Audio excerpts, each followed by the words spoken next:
Hello, everybody, and welcome back to the channel. I am your host, God of Heroics, or you can just call me Hero. Today, I am just uploading one of my videos from a stream I did over on IRIAM. I went ahead and recorded this while running the stream, so if you want to catch any of my streams live, you can go ahead and find me on IRIAM, or just wait for me to go ahead and just upload the full stream here. It's always going to be about an hour to 2 hours, maybe a little bit more, depending on how much time I have. But anyway, enjoy. All right, so like I did with the previous video, I am just gonna go over this. I'm kind of going to just read through this, explain some stuff here and there, put in my little 2 cents wherever I can. And to be honest, yeah, this is gonna be a very short one.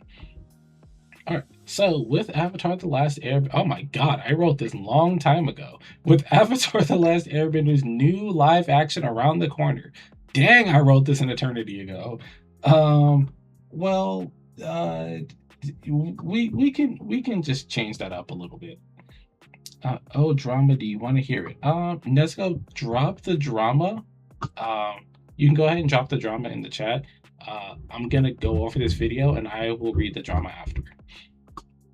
So I'm just going to change this up a little bit. So with Avatar The Last Airbender's new live action season 2 announced and around the corner, I figured that we would just talk about my favorite bending style and a story arc so perfect that I watched the full story multiple times, enjoying every second of Zuko's evolution.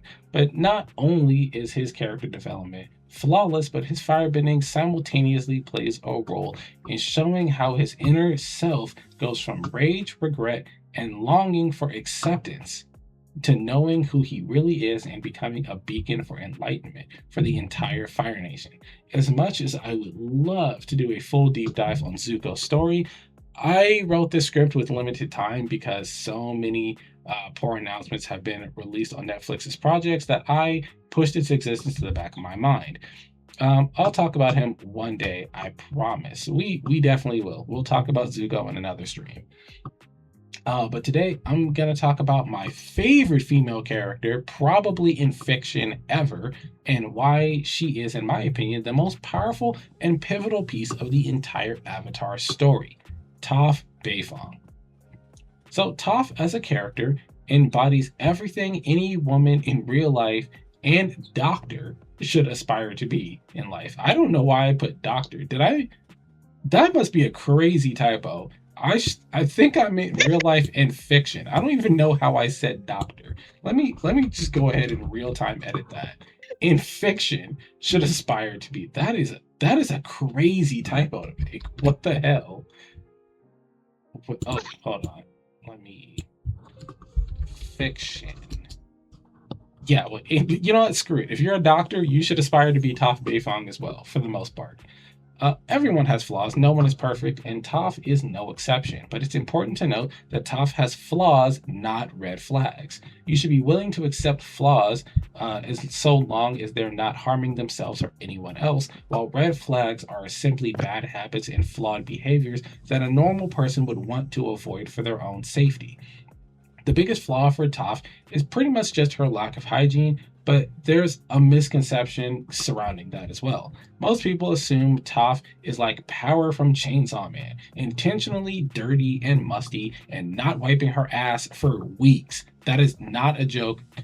Literally, Power said that she only cleans herself like once a month and she will only flush the toilet like once every 2 weeks or some crazy nonsense. So, hear me out. When it comes to Toph's hygiene, it's not really it's more of a bad habit, but it's not really a flaw, and it's easily fixed simply through growing up. In her adulthood, we see Toph leading a full-scale, organized police force while raising 2 children. A steady government official's job like this, plus having a lover and giving her 2 children, would require her to have good hygienic development for herself. Also, she's matured in more ways than just one. Her poor hygiene is just part of her immaturity. We know she's not opposed to being clean because she bathed, washed her hair, and had a full spa day with Katara. she does pick her nose, but that's simply part of her immaturity as a child, seeing as how she was sheltered and forced to be prim and proper by her parents. And while away from them, she can be her natural kid self. And what kid doesn't pick their nose? I mean, I know adults that pick their noses, to be honest. She also has dirty feet, but as an earthbender and being blind at that, she's barefoot to connect with the earth beneath her and walks around barefoot so that she can pretty much get a handle on everything and seeing everything and everyone around her. And that would, in fact, leave your feet dirty. In fact, we see this in, I believe, the third season where they're hiding with the Fire Nation, where they're hiding in a Fire Nation colony, and everybody has to dress like Fire Nation civilians. And she has shoes, but she literally kicks the soles of the shoes out so that she can touch the ground. And she says so something along the lines of, "Ah, that's much better." And that's because she can now see. It's like if you rely on your eyes a lot, like anyone who can naturally see anything, and you give them like pitch black sunglasses like the ones Gojo wears, you wouldn't be able to see anything, and you would feel much more at home and much more comfortable walking around if you could actually see what's around you. So, and again, it's not like she wants to be dirty, because during the spa day, during her spa day with Katara, she actually got a pedicure and let the workers scrub her feet clean. She hated it, but she let her do it because, again, Toph can see through her senses with her feet, and getting her feet scraped is much like if somebody was to closely file your eyelashes down close to your eyelids. That is a scary experience. So enough of her minor flaws. She literally outgrows all of them anyway. So another issue that I've seen people bring up on forums about her is about her attitude. Here's the thing, she doesn't have an attitude problem. You're just snowflakes. Toph is not only the most emotionally tough, character and very well put together, but she's also confident in herself, and you can see this even when she's a child. Children are notorious for saying whatever is on their mind with no filter, and Toph is no exception. When someone screws up or says something off color, she's going to address it as real as possible. She's brutally honest, but she's not wrong. Seriously, go back and listen to every conversation and argument she gets into and try to view it from her perspective. She gives 110% at all times, and if someone else isn't carrying their weight or they make a dumb mistake, she will let them know. She refuses to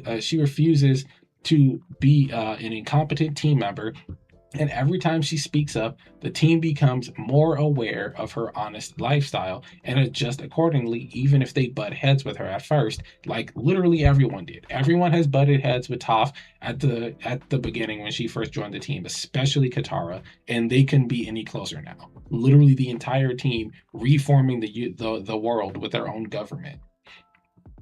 So take, for example, how she taught Aang earthbending by force. When she told off Katara about pulling her own weight, and when she made the tough decision of letting Appa get taken instead of so that she could save the team from being buried alive in the desert. She also either doesn't believe in limits, or she doesn't hold her team to the standard conventional limits, and this is easily displayed by how confident she is in Aang's ability to defeat Ozai. From the beginning, she was on board. Once she knew his end goal of defeating the Fire Lord, not once did she ask him if he was sure that he could win, even when Aang doubted it himself.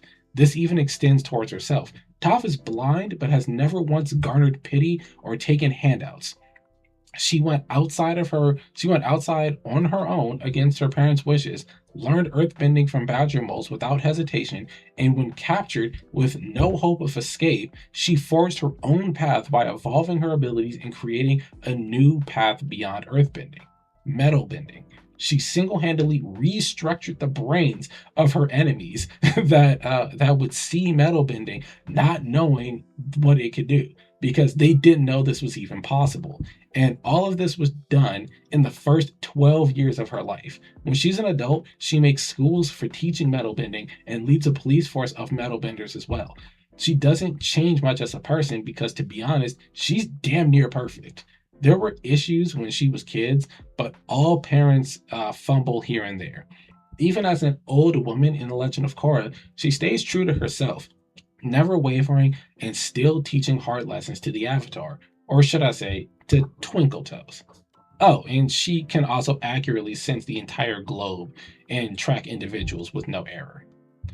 So essentially, Toph is quite literally the perfect character and the linchpin in the entire Avatar uh, pretty much series. The last Airbender series with Aang, she held the entire team together. She told everybody their flaws. She got everybody to pretty much get their shit together. She pushed Aang into a lifestyle or to a mindset that pretty much made him the hero of the story that he never thought he could be. And that also put him in the proper mindset to learn firebending because as we know, earthbending and firebending being on the same side of the wheel are pretty similar in how you learn them. And he would have never gotten out of his own head, gotten his head out of his own ass even, and learned firebending if it wasn't for Toph teaching him the hard lessons. So while a lot of people can glaze Zuko and understandably glaze Uncle Iroh, it really is Toph at the end of the day that saves the entire story, in my opinion.